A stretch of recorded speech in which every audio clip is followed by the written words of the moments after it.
শেখ হাসিনা সহ বিদেশে পলাতক সকল আওয়ামী দুর্বৃত্ত যারা গণহত্যায় মদত দিয়েছে, গণহত্যার মাস্টারমাইন্ড ছিল, তাদেরকে ফিরিয়ে এনে বিচার করতে হবে। সেখানে আমরা দেখলাম যে আওয়ামী লীগ কর্মসূচি ঘোষণা করছে এবং এই ছাত্র জনতা নাগরিকদের অভ্যুত্থানের সরকারকে হটাতে তারা হরতাল অবরোধের মতো কর্মসূচিও ঘোষণা করছে। সরকারের দুর্বলতার কারণেই আওয়ামী দুর্বৃত্তরা এই কর্মসূচি ঘোষণা করার দুঃসাহস দেখাচ্ছে। এর মধ্যে দিয়ে কিন্তু প্রমাণিত যে এই সরকার যদি এই গণহত্যার সাথে জড়িত আওয়ামী লীগের বিচার সম্পন্ন করে তাদের শাস্তি না দিতে পারে, তাহলে আগামীর বাংলাদেশ একটা সংকটে পড়বে। এই আন্তর্জাতিক অপরাধ ট্রাইব্যুনালের যখন আইনের খসড়া করা হয়, সে সময় আমরা বলছিলাম সংগঠন হিসেবে যেন আওয়ামী লীগ এবং তার অঙ্গ সংগঠন ছাত্রলীগ যুবলীগের বিচার করা যায়, আইনটা সেভাবে করা দরকার। সরকার সেভাবে করে নাই। আমরা মনে করি এখনো যে সন্ত্রাস বিরোধী আইন সহ বিভিন্ন আইন রয়েছে, সেই আইনেও এই সংগঠন হিসেবে আওয়ামী লীগ এবং তার অঙ্গ সংগঠন ছাত্রলীগ যুবলীগের বিচার করা যায়। এবং অবশ্যই এই গণ অভ্যুত্থান পৃথিবীর বুকে বাংলাদেশকে নতুন করে চিনিয়ে দিয়েছে। কাজে এই গণ অভ্যুত্থান ছাত্র নাগরিকদের উপরে হামলা এবং হত্যাযজ্ঞে যারা জড়িত, তাদের একটা দৃষ্টান্তমূলক শাস্তির মাধ্যমে বিশ্বের স্বৈর শাসকদের জন্য একটা দৃষ্টান্ত স্থাপন করতে হবে।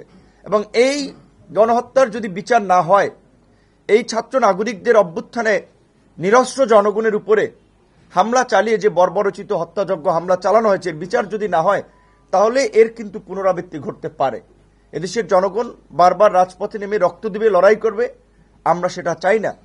আমাদের সকলের সমর্থিত অন্তর্বর্তীকালীন সরকার, যদি আমাদের সাধারণ সম্পাদক বলেছে কি প্রক্রিয়ায় গঠন করা হয়েছে এই সরকার, কোথা থেকে কারা উপদেষ্টা এসেছেন, কোথা থেকে লিস্ট এসেছে, এইগুলো কিন্তু গণ অধিকার পরিষদ না, কোন রাজনৈতিক দল জানে না।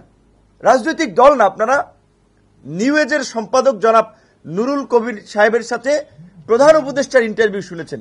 তিনি কি বলেছিলেন? তার কাছে একটা তালিকা ধরিয়ে দেওয়া হয়েছে, তিনি যাদেরকে যাদেরকে চিনেন একমত হয়েছেন। এই তালিকাটা কোথা থেকে আসলো এটা কিন্তু আমরা কেউ জানি না। তারপরেও দেশ এবং জাতির বৃহত্তর স্বার্থে আমরা সরকারকে সমর্থন দিয়েছিলাম দেশকে সংকট থেকে উত্তরণের জন্য। 6 মাসে সরকারের পারফরমেন্স, তাদের দুর্বলতা এবং অদূরদর্শিতায় দেশে গতি আসে নাই। দেশের সংকট থেকে উত্তরণের কোনো ভালো লক্ষণ আমরা দেখতে পাচ্ছি না। আমরা মনে করি যে বর্তমান এই উপদেষ্টা পরিষদ নিয়ে সরকারের আগামী দিনের চ্যালেঞ্জ মোকাবেলা সম্ভব নয়। উপদেষ্টা পরিষদের পুনর্গঠন প্রয়োজন। এই উপদেষ্টা পরিষদ পুনর্গঠন করে এই গণ অভ্যুত্থানে গণহত্যাকারী রাজনৈতিক দল আওয়ামী লীগকে বিচারের কাঠগড়ায় দাঁড় করিয়ে রাজনৈতিকভাবে নিষিদ্ধ করে, এবং এই গত 1.5 দশকে যারা দেশের টাকা বাইরে পাচার করেছে, দেশের সম্পদ লুট করেছে, লুটপাটের মহোৎসবে জড়িত ছিল, তাদেরকেও বিচার করতে হবে। শুধুমাত্র গণহত্যার সাথে যারা জড়িত ছিল তাদের নয়। এই অর্থনৈতিক দুর্বৃত্ত মাফিয়া যারা বাংলাদেশকে একটা মাফিয়া স্টেটে পরিণত করেছে, বাংলাদেশের সম্পদ দিয়ে Dubai, Singapore, Malaysia, Thailand, USA, ইউকেতে যারা প্রপার্টি করেছে, এই সমস্ত অর্থনৈতিক দুর্বৃত্তদেরকেও বিচারের মুখোমুখি করতে হবে এবং এই পাচারকৃত অর্থ ফিরিয়ে আনার জন্য উদ্যোগ নিতে হবে। আমরা আজকের এই সংবাদ সম্মেলন থেকে সেই দাবি জানাই এবং রাজনৈতিক দলগুলোকেও আমরা পরিষ্কারভাবে আওয়ামী লীগের প্রশ্নে তাদের অবস্থান আমরা জানানোর আহ্বান জানাচ্ছি।